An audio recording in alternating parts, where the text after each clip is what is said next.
Here we're going to be doing an overview of the inferences about two means and their formulas. What you need to know is that the sigmas in this case are known. There's a separate one for sigmas being unknown, but for this one the sigmas are known. The requirements for testing the claim about two populations are, first, that the population standard deviation, sigma 1 and sigma 2, are both known. 2, the two samples are independent. 3, both samples are from simple random samples. And 4, either or both of these conditions are satisfied. The two sample sizes are both large, where the first group is greater than 30 and the second group are greater than 30, or both samples come from populations having normal distributions, and it would say that within the question itself. So here are the formulas that you would encounter for these kind of questions.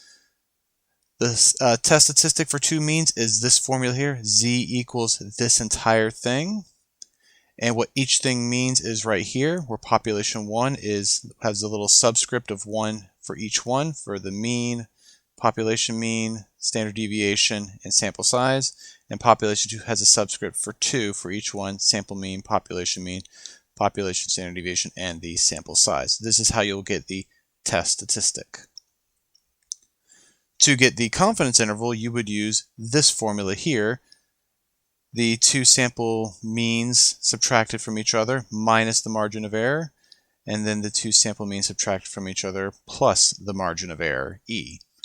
And the formula for the margin of error here is E equals this whole thing here. The critical value times the square root of all of this. This is how you'll get the margin of error.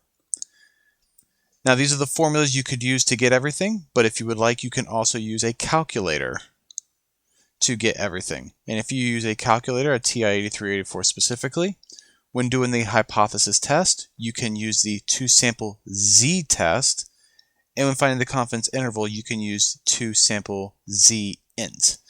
Doing the hypothesis test will also give you the test statistic, and doing the confidence interval will give you, obviously, the confidence interval.